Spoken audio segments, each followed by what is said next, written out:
नियुक्ति एकेडमी में आप सभी का बहुत बहुत स्वागत है। अगर बिहार पुलिस की वर्दी पहनकर राज्य की सेवा करने का सपना देखते हैं तो यकीन मानिए ये मौका आपके लिए ही है। आज के इस सेशन में हम बिहार पुलिस कांस्टेबल 2026 भर्ती के ऑफिशियल सिलेबस और पूरी प्रक्रिया को एकदम स्टेप बाय स्टेप समझने वाले हैं। एलिजिबिलिटी से लेकर फाइनल सिलेक्शन तक हर एक पड़ाव को हम बिल्कुल आसान उदाहरणों के साथ जानेंगे। इसलिए अंत तक जरूर बने रहिएगा क्योंकि हर सेक्शन आपकी तैयारी के लिए बहुत ही जरूरी है। ठीक है, तो चलिए फटाफट देख लेते हैं कि आज हम क्या क्या कवर करेंगे।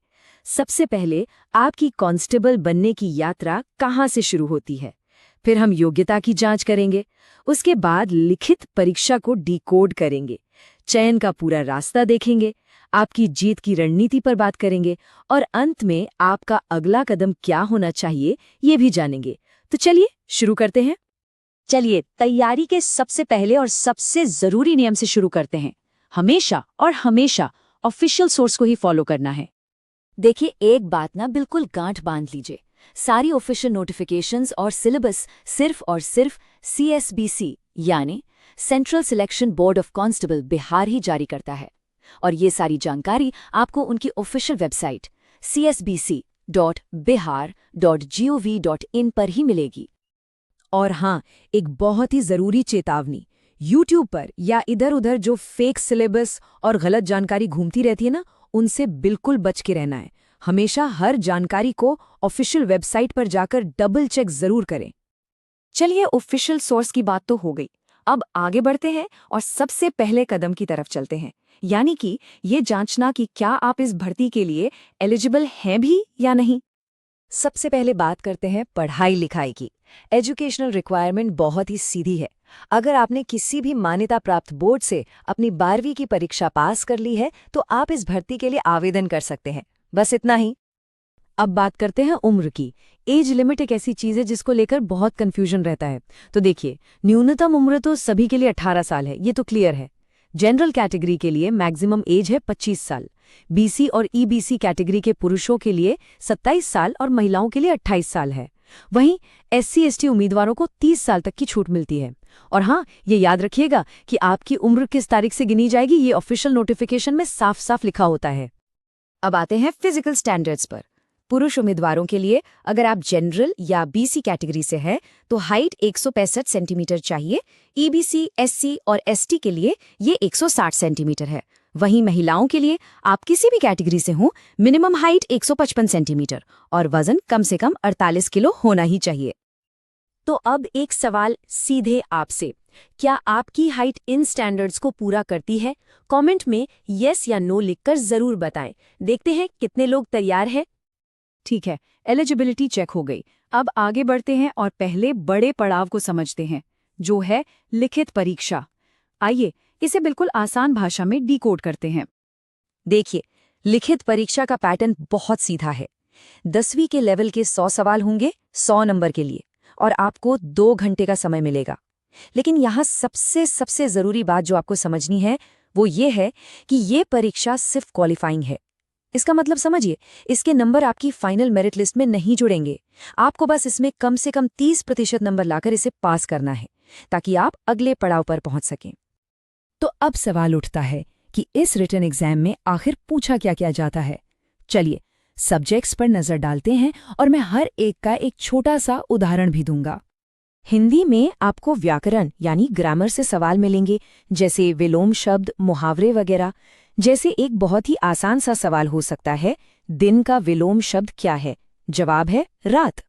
गणित में आपको 10वीं के स्तर के टॉपिक्स मिलेंगे, जैसे परसेंटेज, रेशियो, एवरेज। उदाहरण के लिए एक सवाल आ सकता है कि 1000 का 20% कितना होता है? तो सीधा सा जवाब है 200। रीजनिंग में भी आपको सीरीज, एनोलॉजी और कोडिंग डिकोडिंग जैसे टॉपिक्स मिलेंगे। जैसे एक आसान सी नंबर सीरीज का सवाल देखें, 2, 4, 6, 8, इसके बाद क्या आएगा? जाहिर है 10। और जनरल नॉलेज में भारत के इतिहास, राजनीति के अलावा करंट अफेयर्स और खास तौर पर बिहार से जुड़े सवाल पूछे जाएंगे। जैसे एक सीधा सवाल हो सकता है, बिहार की राजधानी क्या है? जवाब है पटना। चलिए मान लेते हैं कि रिटन एग्जाम क्लियर हो गया, उसके बाद क्या? अब शुरू होता है असली चयन का सफर। आइए अब इस पूरे रास्ते को समझते हैं। वर्दी तक पहुंचने के ये 3 मुख्य पड़ाव हैं। पहला, लिखित परीक्षा जो बस पास करनी है। दूसरा और सबसे जरूरी, फिजिकल एफिशिएंसी टेस्ट यानी पीईटी। इसको अपने दिमाग में बैठा लीजिए क्योंकि आपकी फाइनल मेरिट लिस्ट इसी के नंबरों पर बनेगी।